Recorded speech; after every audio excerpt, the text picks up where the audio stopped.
everybody. This is Nick from the Phoenix Press, and welcome to this week's episode of the Super Split Screen Brothers. I am Nick. Joining me is the Wonder Bat enjoyer, Jared. Ha!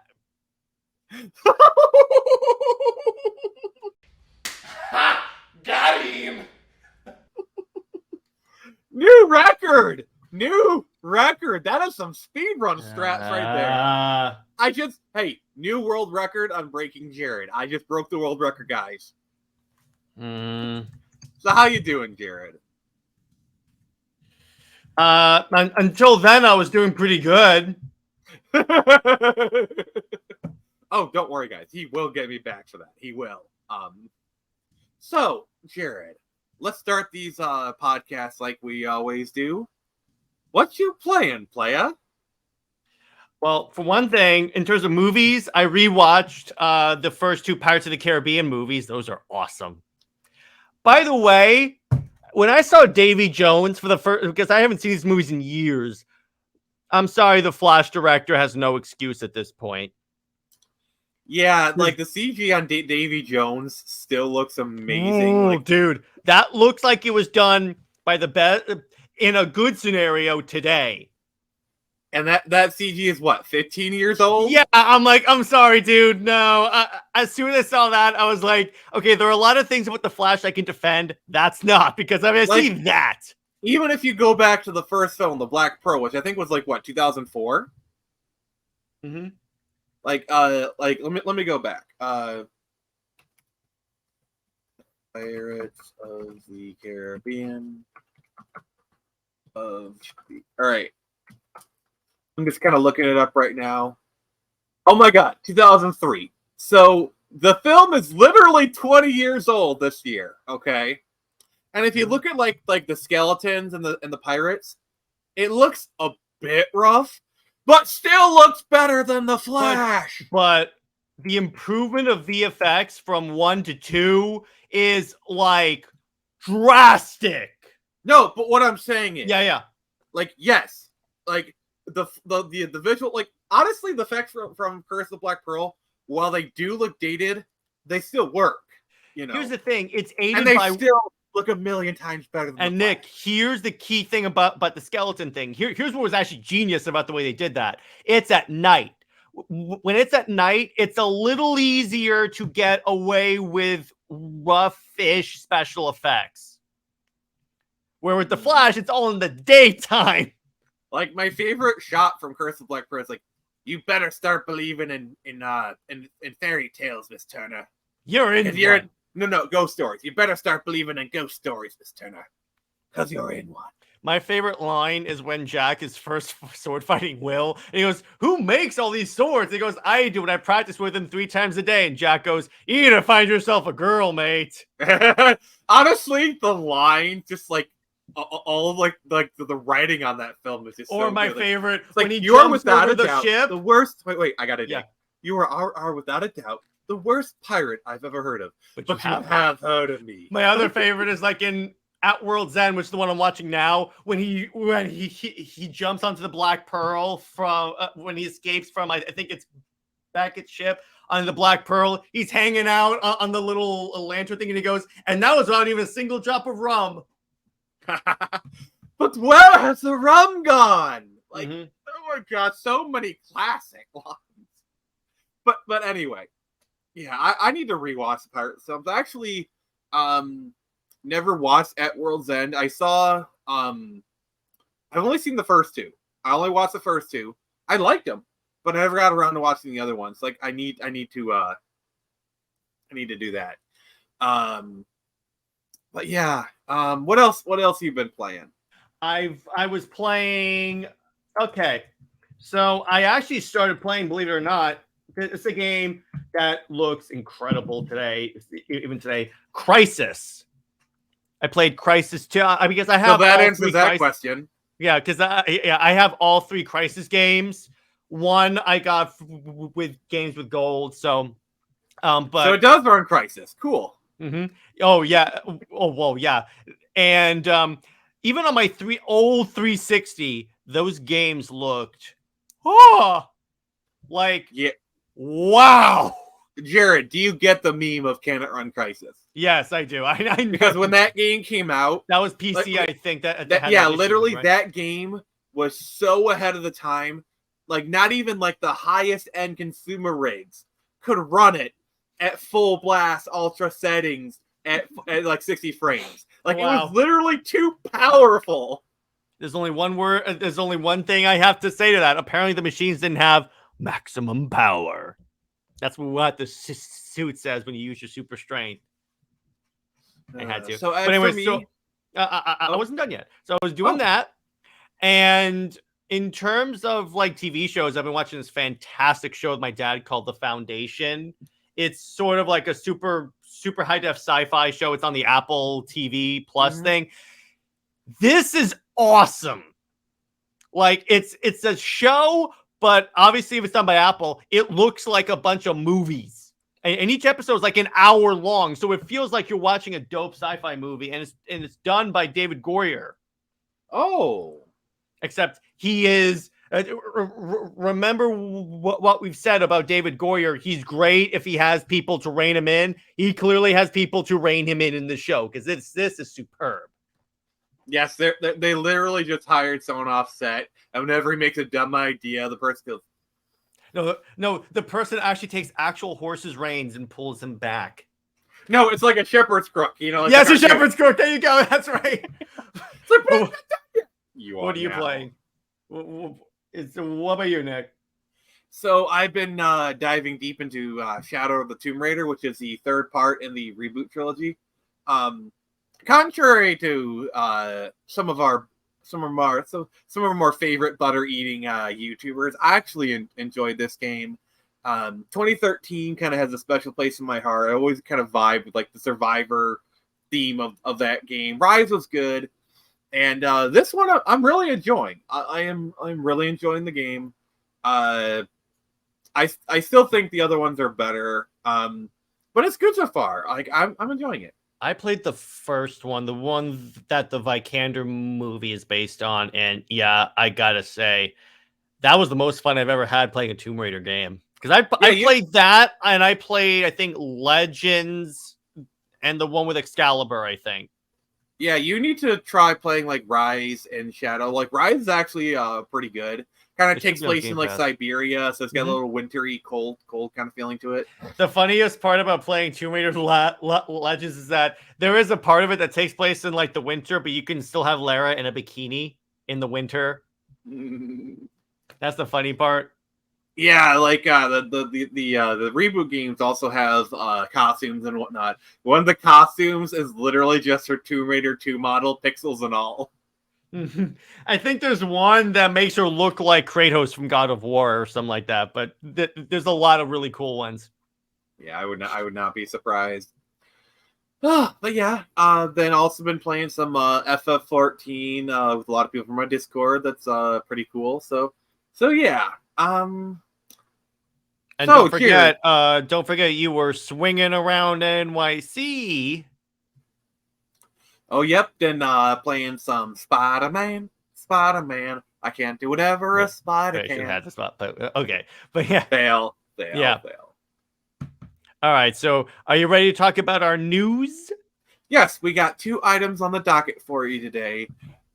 These just kind of like popped up literally today. So we're, like I said, we record these on a Monday. So these are like fresh off for us, but like once you get to Wednesday, they might be a bit warmed over, but still pretty important. So, first off, I am saddened to report that Paul Rubens has passed away at 70 years old. He is best known for playing Pee Wee Herman on Pee Wee's Playhouse. He's done many things. He was also Lefty in Buffy the Vampire Slayer. He was in Mystery Men as the flatulent spleen, and he is a person that will be missed. So, Jared, how familiar are you with like some of Paul Rubens' work? Not at all, really. I am a person who I did grow up with Pee Wee's Playhouse like as a kid because I'm old. Fun Oh, fact. I'm well aware of how old you are, Nick. Fun fact. Did you know that Morpheus was on Pee-wee's Playhouse?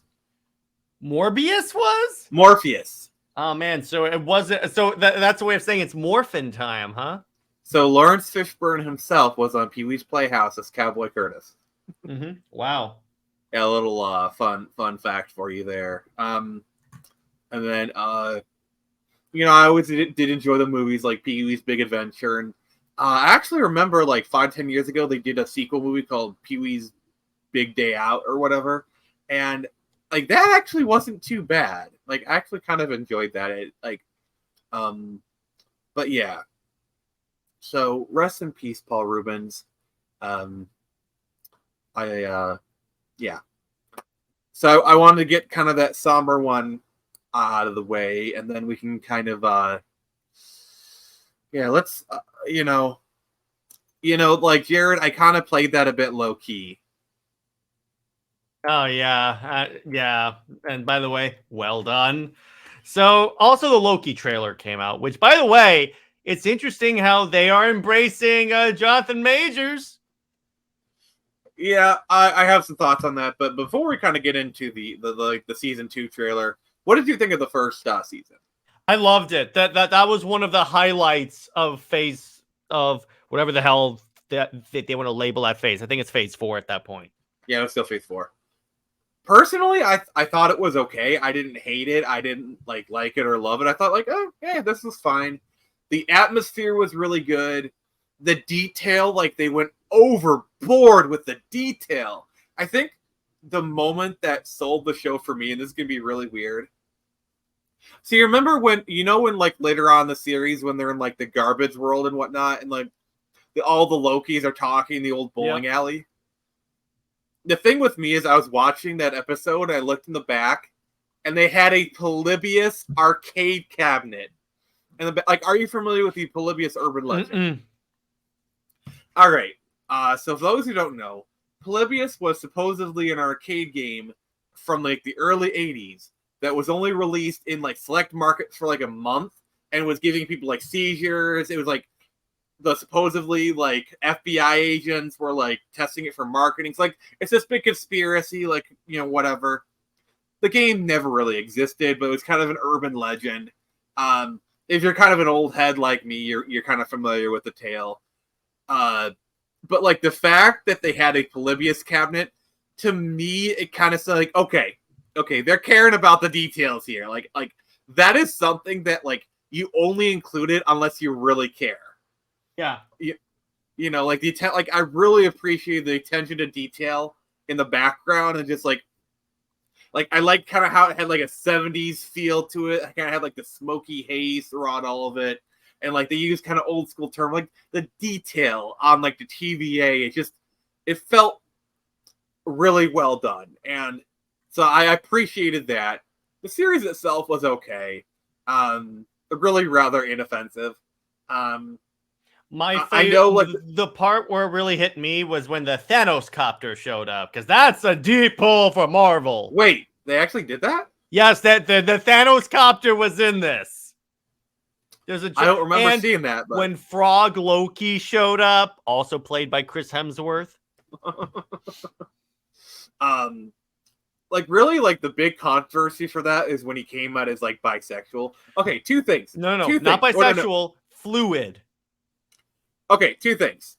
One, this is Loki we're talking about. Of all the people to be like fluid or bisexual or whatever, it's gonna be Loki. Yeah. And also, it's one freaking line that they bury that in a lot of subtlety. Like, and also with the fluid part, that's like on a piece of paper that we see for like a frame. No, and when they have the conversation in the train. Yeah, I'm talking about that too. She pulls up his file and says like gender fluid. But because the thing with Loki is you don't think a character like Loki would want to enjoy all of life's pleasures. Like, come on, of all the characters, So like, I think they played it right. Like they had it there, but like it wasn't right in your face. So it's like, yeah, it was easily ignorable. So I didn't care. So going on to this the season 2 trailer, Jared, what did you think?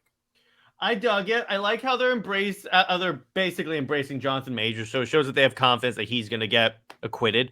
And I disagree, but we'll talk about that. Okay, but it looks on the level of season 1, which is good because season 1 was solid. I'm like, okay, season 1 was a high bar, so they're at least matching it. Mobius, I almost said Morbius, and Loki have their signature like banter, and I like how they're like the time skipping thing is now an issue that Loki has to deal with, because that adds a little variety, so it's not the same thing over and over again. Yeah. Personally, I liked it. I thought it was good. As far as the Jonathan Majors thing, my personal feeling is, they probably they filmed. Remember, they filmed this earlier this year. They filmed this like before Jonathan Majors. And I believe like the impending writer strike and they weren't able to take him out in a proper way before this is done. So like that's my belief. So like I feel like they had no choice in this matter. Yeah, so if they were ever going to do it and like to take him out even as the MCU big bad, that'll happen if the strike is resolved. Yeah, if they were going to do it, now would not be the time because like they didn't have a chance to.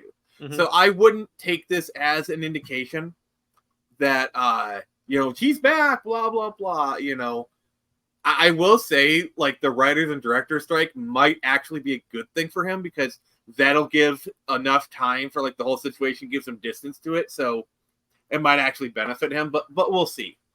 I thought it was good. I'm very interested to see where we're going. I like how we're also Sylvie's showing back up. So I'm like, okay. I don't like her hair. I don't like her hair either, but I like the hair makes her look like 10 years older. I'm sorry. Yeah, but I like the character coming back. But yeah, the hair is what bothered me. I'm like, oh boy. Also, if by the end of the series we do not have Owen Wilson say, wow. Yes, that's just a missed opportunity if he doesn't say wow. I think they're gonna do it at some point because like it's one of those things where it's like everyone wants him to do it, and this is a series where they kind of would do it. It's kind of a meme series, also. So I'm like, but my other favorite part of season 1 is where the dude opens his drawer and he's got all the Infinity Stones, and he goes, "Oh yeah, they're just paperweights." Yeah, because they don't work outside of their universes. Yeah, exactly. Which is why Thanos versus Darkseid doesn't go well for Thanos in both scenarios. Unless Darkseid is coming to again, you're just killing the Avatar. You literally cannot kill Darkseid. We've had this discussion on Comics League, but anyway. Yes, it was a good discussion. Yeah. By the way, real quick, since this is kind of news, this is content news. So for Comics League, for movie night this week, the polls just went live. Just wanted to let you know there's going to be a poll on my Twitter, which is Comics League JT, and my YouTube at Comics League on the community post. So basically, the way we're doing this week is it's still technically Nick's picks of a movie because he provided a list of 4 films that he would be fine to talk about. And we checked it, yes. And we're going to find out who's naughty or nice, but I'm naughty, probably Jay Heat. But Jared's nice. Jared is always on the nice. I appreciate that. Thank you. So what we're going to do is whichever movie gets the most votes on our list is going to be what's covered. Now, since we're doing 2 polls, one on my Twitter, one on my YouTube, if these polls yield different results, then the top 2 choices will go head to head in a 1v1 poll. We'll be going to overtime for sure. And by the way, the poll, so far, the YouTube poll, the Twitter poll is set to expire on Thursday. Because So have you launched the polls yet? They are launched. It's just as of this recording. As of this recording, they are launched, and as of Monday of this week, because this goes live on Wednesday. Okay. Sorry, I got confused. So so correct me if I'm wrong. It says Monday as we're recording this. As you're seeing this, when it goes live on Wednesday, they will be live, and you will have had about 24 hours left. So the reason why we have expire Thursday is because if we have to do another poll, that way we have enough time to give you guys enough time to vote for the 2 top options. So Jared, what are these awesome choices that we got Karate Kid, Stargate. By the way, those two are dead tied so far. Underworld. Wait. So like the YouTube poll, as the we're Twitter recording, poll right now. I put share it up. Share it, bro. Share it. Okay. All right. Hang on. Here's the Twitter. The YouTube poll, I don't think has gotten any response yet, but here's the YouTube poll. Hang on. That's the YouTube poll. No, I mean, sorry. Zoom in a little bit. This is the Twitter poll. Oh, I haven't even I didn't realize. It's live on Twitter. I have to go vote. Yeah. So Karate Kid, Stargate, Underworld, and Hook. Oh, I didn't realize. How long ago did you do that? Just right now. Oh, okay. Let me check the YouTube one real quick so I can see if that's has any traction so far. Actually, yes, Underworld so far is winning on YouTube. How many votes on YouTube? 1. Oh, so that's an easy. But once again, if we get 2 different options, then 100% we're going to do another poll. But well, okay. I just voted in my own poll, so of course. So yeah. That's also vote for Karate Kid, please. Vote for Underworld. Karate Kid. Oh boy, here's some news, by the way. The IMAX CEO reveals that the Marvels will not receive any specialty screens because we are committed to Dune. So they know where their bread is buttered. They know where the money actually is. They're like, no, we're already committed to Dune. So in other words, Brie Larson's not getting any IMAX screenings. And that is a good thing. In exchange for Dune, that is a very good thing. The salt must flow. Is Brie Larson gonna take to Twitter and her failed YouTube channel to complain again? But anyway, so transitioning to our next topic. All right, so we got 2 franchises we're gonna be talking about: the Castlevania, Netflix, and Halo. And the reason I'm structuring it this way is I'm a huge Castlevania fan, but Jared couldn't care less. And then Jared is a huge Halo fan, and I could only care a little. I'm only saying that because Jared here is going to remove me from my own stream. And he hasn't actually played the games yet. And you haven't played Castlevania either, so there's that. Yeah, that's true. So both of these have had problems with their fan bases, and so there has been some failures. So, I just kind of want to talk about why our franchise is failing us, like it says there.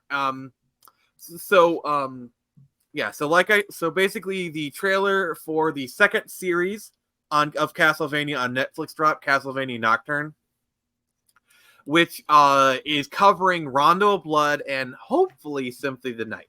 Mm-hmm. So, Castlevania is a series of video games that are really well loved. They really haven't had a proper entry in 10 years, roughly. By the way, so I just want to. I'm sorry to interrupt you, Nick, but I want to make an announcement on your show. Since Nick has expressed interest in giving Halo a shot, I will commit, because they're on Game Pass, to giving Castlevania a shot. You pick the game, I will play it and let you know my thoughts. That might make for a good stream. On next week's episode, if you want, or however you want to structure this, Nick, let me know. Yeah, we'll talk about this afterwards. So, the point is, the reason why this is significant is because previously I was telling Nick, nah. Also, the reason why is because he showed me a dope anime in the Castlevania universe, and I'm like, maybe I judged you a little too harshly. Well, I guess then I should show you Cyberpunk Edge Runners. Dude, I want to play Cyberpunk, dude. You do realize I'm going to be streaming Phantom Liberty when it comes out, right? And I'll be your guy in the chair. And by the way, I watched Edge Runners. I love it. I didn't watch all of it yet, but I love it. I love what I've watched so far. But anyway, back to this. I'm sorry. I just wanted to jump in there. And by the way, Underworld has taken the lead on both Twitter and YouTube. Oh man, people are coming out. Wow. A lot of people like them hybrids. Yeah. Oh, and on YouTube, it's 50-50 Karate Kid and Underworld. Oh wow, this is gonna be interesting. This is gonna be interesting, brother. But anyway, so the problem I have is if you look at the trailer and they kind of analyze it, basically the villain they're doing is Elizabeth Bathory. Now, Elizabeth Bathory, in historical context, was the Blood Countess, who actually was the villain of Castlevania Bloodlines, which is a game that takes place during World War I for the Sega Genesis. I'm sure future Nick is going to be displaying footage from it here. But, like, future Nick, you still suck when it comes to shipping two characters. I'm sorry, but I'm just imagining the like. Have you seen the edits I do for some of these? Like, I have. Like, he's gonna be drawing like devil horns on me or something like that. That's actually not a bad idea. Oh God, no! or like I just like superimpose your face with like Batman and Wonder Woman kissing. What you'll do is you'll like put in my little video window the clip of Batman and Wonder Woman kissing in that Thanagar clip from Starcross. I can't wait for the Starcross stream. I can't wait. Oh no! And likely likely Jahin Taladia may join us because that's gonna turn into brutal. I may have to bring in Brit to back me up here. Also, because this is the Phoenix Press, wanna bet.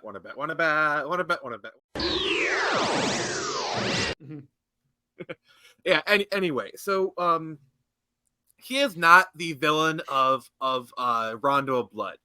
Basically, the villain of Rondo of Blood is the Dark Priest Shaft.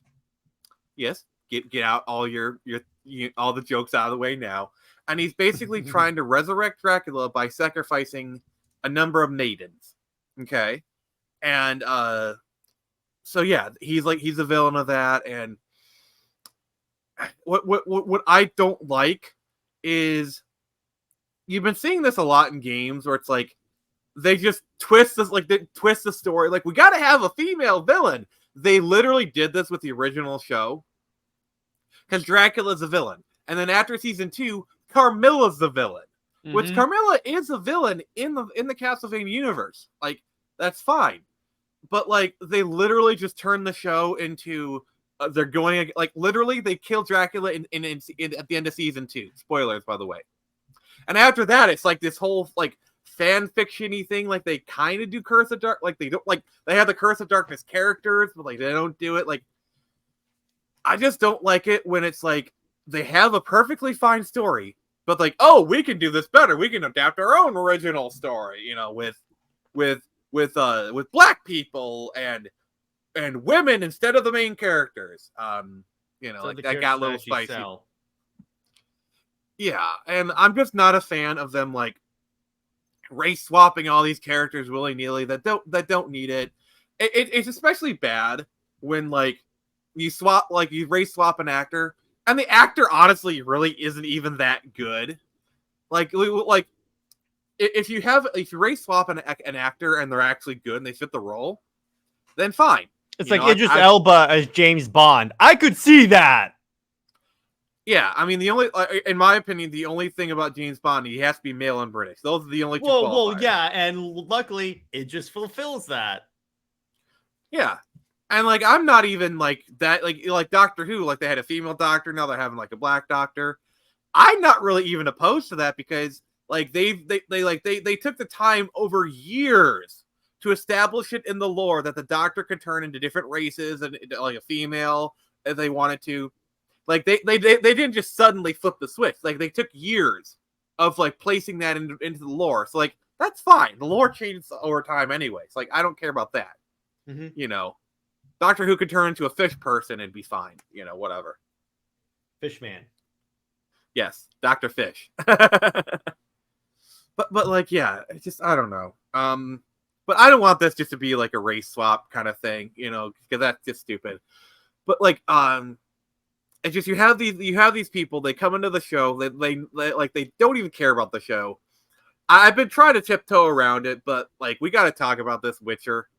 Like I haven't even bothered to watch The Witcher. Like I didn't even realize season 3 was on until like they started talking about it. And like from what I hear, season 3 is really bad. And with delays, they may just can it and say, "No, we're not gonna. We're not." In other words, they may say we're not even gonna do the Liam Hemsworth season and just end it. Yeah, I think that's more the writers actors strike than the show itself. So like I don't want to like dance on the grave just yet. But like yeah, and then we saw this with another show that's a little bit closer to Jared's heart. Yeah, well, it's really an entire franchise, but yeah, show. Let's do the show. Let's do the show. Yeah, let's do the show. Jared, I am handing the reins over to you. All right.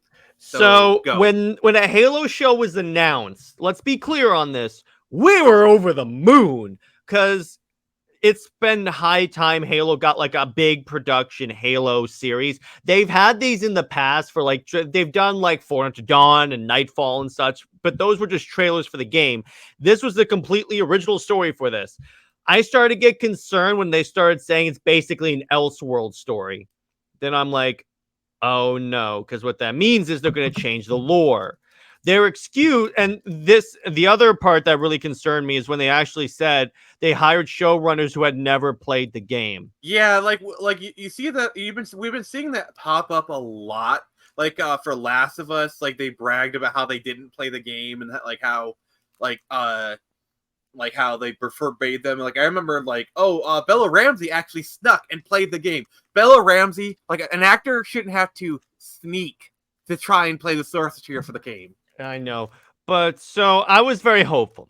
And the first episode comes out, and honestly, it was pretty good. They had solid action. It's very like bloody because it's Halo. It makes sense. They're not pulling their punches.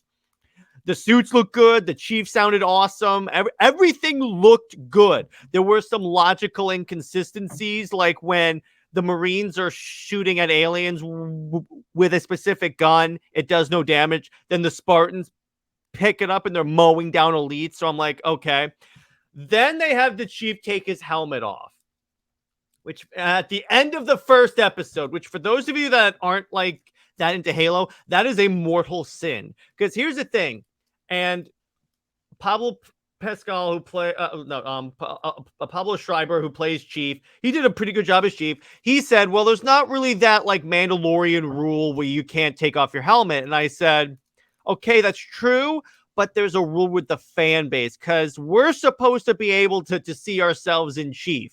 The minute you take the helmet off, you take that away from us. I'm gonna make a comparison, and it's the same thing with Judge Dredd. Okay, yeah. Where a judge does not have to have their helmet on at all times, but with Dredd, it's part of his character that he doesn't take his helmet off. And the Sylvester Stallone movie, he takes it off. Yeah, I was getting to that. It's the same thing with Master Chief, where Master Chief doesn't really take his helmet off in kind of public spaces. Am I wrong? And actually, right? in the lore, the Spartans prefer to be in the armor completely encased at all times. I got news. This is how I know these guys didn't know what they were doing in terms of the lore. Because if you were, you would understand that. But here's my other issue. Okay, so remember how like Jay Heat and Talati and I were complaining that Superman and Lois season 3 was all filler and no action? This did that, except there was no redemption. What I mean by that is, okay, so each of these you mean like how Superman and Lois, they just like, okay, here's our budget, like here's this big stack of cash, and here is the last 3 episodes, and they just plop up their entire budget into those last 3 episodes. But those last 3 episodes were great. But the point is, with Halo, okay, so they're about an hour long. So let's say they're essentially like, okay, in a show about Halo, not only do we never really get the threat that the Covenant opposes, in 9 episodes, so essentially 9 hours, there's 10, 20 minutes of action. Total. In 3 episodes. The other ones, it's just the chief taking off his helmet. There was an episode, Nick, I kid you not. Question. Wait, real quick. Okay. There's an episode where he takes off his helmet like this, where he takes it off, puts it back on, takes it off, puts it back on. It's almost like the creatives are giving the middle finger to the fan base. Okay, question. How much of that action is in the first episode? I'd say about a good 5 minutes. So literally Wait, let me see. It's okay. That episode, I'd say about a quarter of it is. Let me this way. Maybe it's closer to like 20 to 30. But the point is, I'm trying to the thing I'm trying to go is how much of the percentage of the entire action, the entire series, is in the first episode. Actually, you know what? I'll pull up the show and we'll do the time code. Actually, no. But the point is, I'd say it's equal in all three parts are equal in length. All three action parts. I'm trying to make it like, because it's like because I'm trying to see did they just shove in most of their action in the first episode? No, the pilot thing okay. Their field tension. The action, what I'm trying to get to. The action scenes are in the first episode, middle episode, and last episode. Okay, and then how much of the action is in the first episode? About 25%. 25%, and then an episode still not as good, but not as inflammatory. And then in episode 3, I mean the mid episode, it's like a good 10% of the episode. No. Of the total, I would say, in terms of percentage, I'm trying to think of the total amount of fight time, of the total amount of action scenes. How much is in the first? How much of that is in the first episode? In terms of length? Percentage. Let's do percentage. Well, in terms of percentage, it's like, how do you divide 100% in three parts? So it's thirds. It's about thirds, I would say. I mean, they're about but here's the thing, though. The third episode is has the most action. The third one, it has practically the entire thing is action. It's action, break, and then mostly action. So I'm like, oh, I'm okay with that. And here's the thing. If you wanted to still show the actor's face, but didn't want the chief to take his helmet off, you could do that. Here's how you do that. You know how in the MCU, when you see the camera inside Iron Man's helmet, but you still see Tony Stark's face, you could do that. That I don't think you would have had a reaction from the fan base, because he's still taking his helmet off. He's still keeping his helmet on, but that way you could still have you could still show the actor's face. And I think what the problem is he takes it off so much. Yes, exactly. That too. Because it's like you see it. It's like, all right, this isn't Master Chief. It's just some ginger. Yeah, he's not even a ginger. But okay, the other part is, and this was something. Okay, I think I might got confused because he's also on New Gods, where he plays a leprechaun and he's ginger in that. Yeah, so, that's probably what I'm confusing. So I watched this all season 1 with my friend Tyler. He's about as big of a Halo fan as me. He's the one. He's my web designer. He's been on a couple Undertale capes. So he predicted from episode 1 that the Chief and the Covenant spy would sleep together. As soon as she shows up and the camera pans over, I kid you not, camera pans over, we see her and he goes, "Oh no, they're going to sleep together." And then sure enough, are Spartans even capable of sexual attraction? They're okay. So here's the way it works with Spartans. I believe the way it works is that, well, no, here's the thing. Even if they were physically capable of doing it, which I'm not sure, I think what they may do, actually, you know what? They are, because Spartans have left and had families. But for the most part, the reproductive capabilities are still intact. Are there? But particularly the Master Chief. You have to understand, this guy has a singular focus. He's like Batman. If it doesn't improve his survivability on the mission, he ignores it completely. I mean, he does have emotions. Obviously, he does care about Cortana. Also, here's that was the one redeeming thing. Cortana was played by Jen Taylor, and she felt like Cortana. But the other thing, when Cortana is puppeting the chief, what? Where did that come from? And the worst part is like, oh, that's when it feels most like Halo. Dynamite, because the chief doesn't speak. That's the thing. But here's what you have to understand also about Spartans. They don't reach out to people. In other words, they're a very close-knit group because they were raised together since they were 6 years old. They don't associate with other people. So the whole idea about a chief looking for another connection with another human, that doesn't work. And the creative's response was, well, we had to figure out some way to humanize the chief. We're not looking for that. We're looking for a dude in a metal suit that punches the crap out of aliens. Couldn't they have just introduced Cortana earlier? Like that's what she does. Literally, Cortana in the games is the narrative device to humanize Master Chief. It gets worse. I know that. And by the way, Nick, it gets worse. So you know what? They changed Halo lore so they kidnapped the Spartans. That part is fine. In this, that they change it so they wipe the Spartans' memories of their home, which, okay, you know what? That's cool. That was fine with. But then it turns out they implant a chip at the base of their spine that suppresses their emotions too. Why? I'm like, why add that? That doesn't do.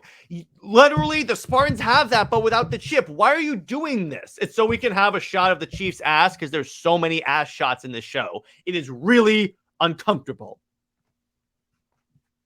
Do you want to say it or should I? Master Cheeks, yeah, that's where that comes from. But it's frustrating to me because like the visuals, the sound, they have the energy shield recharging sound from Halo in the show. And also I gotta say this, literally, if they had that many ass shots and it was a woman, oh dear God, Zitter would be on fire. There's an ass shot of a woman in the show, but it's like mostly dudes in this. But that, again, like, why is it okay to sexualize men but not women? Oh, I want to bring up one more thing. During the sex scene between him and McKee, Cortana is creepily watching. So I'm like, what are you trying to tell me? Like, literally, I'm not even a fan, and I could write a better series. Like, literally, in the first episode, like, literally within, like, the first half of the episode, you give him Cortana. Like, basically, the first half of the show, the first half of episode 1 is establishing Master Chief as is cold, inhumane, and then he gets Cortana, and, like, literally the show is him getting softer and learning to trust Cortana. Yeah. Like, it may not be, like, the most lore accurate, but at least it's an attempt. Like, I'm not even a fan, Nick, and I just wrote a better show. Somehow, I want to be clear on this. Nick has no exposure to Halo, pretty much. He wrote a lore accurate story. That's what happens. I'm not even a fan, and I just wrote a better show than Halo. It gets worse. There's an episode that focuses on a side character entirely that the Master Chief does not even show up in.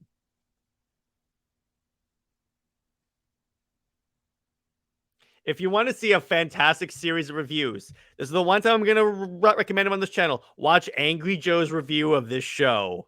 That's like making a show called The Witcher and making Yennefer the main character. Oh, wait. But the point is, again, there's good in this. Also, this part was more minor in comparison, but we barely hear, except for the last episode, we never hear classic Halo music. We hear the Gregorian chant, the thing, but when we hear it, da-na-na-na, it's only in the last fight scene in the show. See, that ties into Castlevania because I know Halo has a good musical tradition, but so does Castlevania. Castlevania has so many amazing musical tracks: Bloody Tears, Vampire Killer, Simon's Theme, and like the only time they use a Castlevania track just so happens to be the best scene in the entire show, which is Jared. That's the scene I showed you. Yeah, and that's the annoying part because of all the things. Halo is really known for its music. To give you an idea of how big Halo's music was, that ushered in the you're buying a video game soundtrack era. I mean, like video game soundtracks were kind of like, well, okay, it mainstreamed it is what I mean. Yeah, that's what I was gonna say. Like that's gonna be the addendum because it ushered in the mainstream because video game soundtracks were still a big thing even before that, but it was more niche, more with the RPG crowd. Mm-hmm. Because like like the Final Fantasies got soundtracks. Zelda was known for its soundtrack. Heck, I think I have the Final Fantasy VII soundtrack around here somewhere. But I will say it was the Halo soundtrack that really mainstreamed the idea of video game soundtracks. Here's a story for you. So the reason why you have metal guitar in the soundtrack for Halo 2, here's why that happened. So Steve-O was I think Steve Vai did Halo. He was getting ready for a show. I mean, he was doing rehearsals, and he noticed his like assistants were constantly being distracted, running into another room playing Halo and not doing their jobs. He showed up ready to yell at them, and he goes, "Wait a second, what's that music?" And then he called Bungie at the time, was like, "Hey, I'd love to be involved in this," and they're like, "Hell yes!" Oh, okay. If we're talking about like video game music and mainstream artists, I got a similar story for you. Mm-hmm. So Trent Reznor, the guy from Nine Inch Nails, was a huge fan of the game Doom. Like so much so that he would take computers on tour with him. Mm-hmm. All right. And so eventually he got hooked up with id Software. And when they were doing this, like this small game no one's heard of called Quake, Trent Reznor ended up doing the soundtrack for Quake. Like have you played Quake? I love Quake. I played Quake 4. So you know how in the first Quake game, the nail gun boxes have NIN on them? I played Quake 4. All right, I'll be showing an image on screen in future, Nick, to edit this. So there's a thing called like the nail gun, which it shoots nails. I know that. And the boxes for the ammo have NIN on them, as in 9 Inch Nails. That's awesome. But not only is it like a visual pun, it's because also Trent Reznor did the soundtrack for Quake. I like that. That's cool. Yeah, you need to play Quake. I think you'd like it. I played Quake 4 again. I enjoyed Quake 4, and I think it had the other games on there. Yeah, you should check out the original Quake. They actually recently did like a remaster kind of thing and updated it for modern systems. So you can buy it on Xbox if you want to. So you mean they updated it for modern audiences? Actually, Jared, you have no excuse because Quake is a Bethesda game, and I guarantee you Quake is on Game Pass right now. Oh yeah, because there was a deal. If you have Game Pass Ultimate, I think you get Bethesda games as well. So yeah, you literally have no excuse not to. I'm fine with it. I love Quake, so I'll check that out. But yeah, that's my thing. And the thing about it is that they took everything that made Halo and threw it out the window to the point where it just felt like a generic sci-fi series. Yeah, and that's kind of the problem I had with Castlevania as well. Like it is like I gotta say, it is surprising how how much synergy is between. Yeah, it's amazing. I know. I just picked these because Jared's a Halo fan and I'm not, and like the reverse. But like this is actually matching really well. Mm-hmm.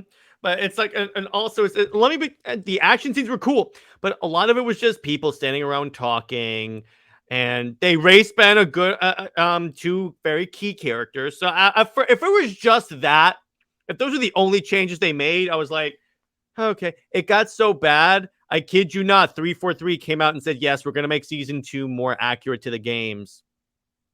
So I guess the whole silver timeline got thrown out the window. Yeah, like, oh, we have a new timeline now. They're in their own kind of pocket thing. Yeah, it's bad. Yeah, Witcher is basically just generic fantasy, whatever. And by the way, a Halo co-creator showed up and said, I don't know what that was, but it wasn't my Halo. That's how you know you messed up. Also, Jared, I'm going to make you jealous of me for a moment. I have heard Halo music with a live orchestra. Have I? Oh, well, yeah, I am jealous right there. So there's this thing called Video Games Live, where they play video game music in a live symphonic arrangement, and they like tour all over the world. They're actually still touring, but like I saw them like 2007, so like yeah, this is a while ago, and yeah, I heard it with a live orchestra, and they had an actual choir doing the portion. And by the way, Garrett's not jealous, guys. He's not jealous at all. But it's bad when the season 2 wrapped filming and the fan base reacted to that news like, oh no, do we really want a season 2? That's how you know you screwed up. Yeah, so the whole striking stuff along, it's I want to say it'll change things, but only time will tell. But yeah, that's enough kind of complaining. Let's go into some like talk about a few of our favorite things. Yeah. So what do you want to do for top 5, Nick? Because we never got one. All right, Jared. You pick. Surprise me. All right, I got it. Just top 5 adaptations that got it right. Dread. By the way, hell yes. By the way, this is anything like anything. It's comics, games. It doesn't matter. Dread. Well, yeah, that's number 1 for me. Sonic. Yes. So you go first while I go through my list. God. Like adaptations. Batman the Animated Series. Yeah. I feel like that's kind of cheating a little bit, but I don't know. Right. But like as far as Mortal Kombat, the original one from the 90s. In terms of getting adaptations right. I'm trying to think like ones that just got it right. Like I'm gonna like this might be a hot take, but the Batman. That's not a hot take. I feel like for a certain like it got like the 80s, for year 2 90s. Batman. For year 2 Batman, that was pretty solid. No, like as far in terms of like 90s Batman, I think they nailed that tone. Because I believe they said that they were going for more of the like Neil Adams, Daniel O'Neill Batman era. Yeah, I think they nailed that kind of. I think they nailed it. Like I think that like as far as like authentically Batman, I think that like this is gonna be a hot take. I think the Batman is the closest we've ever gotten to like a certain type of like a certain period of Batman. Oh yeah, 100%. Early Batman, yeah, 100%. That's not to say the other adaptations are bad. It's just their adaptations that like because Keaton they're Tim Burton movies, and the Dark Knight trilogy, they are Christopher Nolan movies, and BVS are Zack Snyder movies. Jared, can you agree with that assessment? Like, but the other one's a Matt Reeves movie. But you don't. But those other versions are the director's vision first, and like. So I is this one like, though? Okay, I would say as a number 2, in terms of like accuracy of a certain era, I would say the Ben Affleck Batman is like really really close. Like the character is spot on for Dark Knight Returns. It's just the world around him and just everything else is just Zack Snyder stuff, and it's good stuff. But like the world of the Batman is authentically like Neil Adams kind of stuff.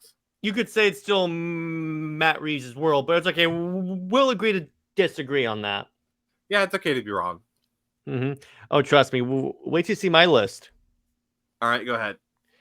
Dread, Snyderverse. I gotta have those in the top 5. Oh yeah.